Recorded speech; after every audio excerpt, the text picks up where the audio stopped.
संविधानाची ही जी कॅलिग्राफीची प्रत आहे ती आम्हाला भेट म्हणून मिळाली आहे। उल्हास बापट सर आमच्याकडे होते, त्यांनी दिलेली आहे। 1997 साली ती आमच्याकडे आली आहे। ही कॅलिग्राफीची प्रत ही मूळ प्रतींपैकी एक प्रत आहे। या प्रतीचा म्हणजे आजचा 26 नोव्हेंबरचा दिवस आपल्या सगळ्यांसाठी खूप महत्त्वाचा आहे, कारण याच दिवशी आपण 1949 साली हे संविधान आपण ॲक्सेप्ट केलं आपल्या देशासाठी। आणि या प्रतीची वैशिष्ट्ये अशी आहेत की या प्रतीची जी भाषा म्हणजे जी लिपी आहे ती कॅलिग्राफीमध्ये आहे। या व्यतिरिक्त या प्रतीमध्ये जे इतर कुठल्याही प्रतीत दिसत नाही अशी चित्रांची मांडणी आहे। संविधानाचे जे विविध भाग आहेत त्या प्रत्येक भागाला रिलेव्हंट आणि समर्पक अशी चित्र काढलेली आहेत। उदाहरणार्थ पहिल्याच पानावरती आपल्या भारत देशाची हिंदू संस्कृती ही मोठी होती, मोहनजोदडो, हडप्पा सिंधू संस्कृती, त्याचं प्रतीक असलेलं सिंधू संस्कृतीच्या वेळचं जे सील जो शिक्का वापरला जायचा त्याचं चित्र पहिल्या भागाच्या पहिल्या पानावरती आहे।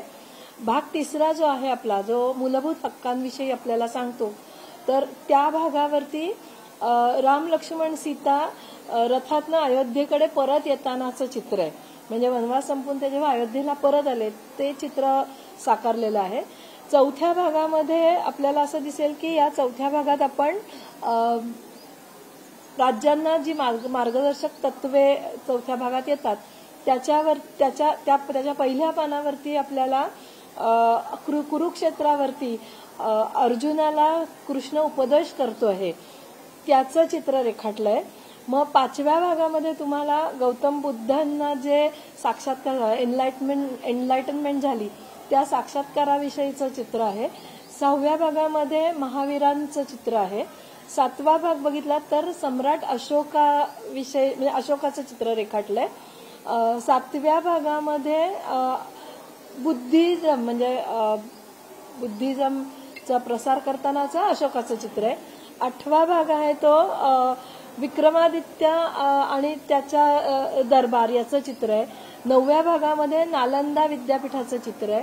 अशी प्रत्येक भागाच्या सुरुवातीला पहिल्या पानावरती चित्र रेखाटलेली आहेत। याशिवाय नेहमीच्या आपण ज्या रोज वापरतो त्या घटनेच्या प्रतिमध्ये पण आपल्याकडे साईड नोट्स असतात आणि त्याची आर्टिकल्स लिहिलेली, घटनेची कलमं लिहिलेली आहेत, त्याचे ते कॅलिग्राफीमध्ये लिहिले आहे। हे या घटनेचं वैशिष्ट्य आहे। अशी प्रत आपल्याला परत पुनर्मुद्रित केलेली दिसणार नाही।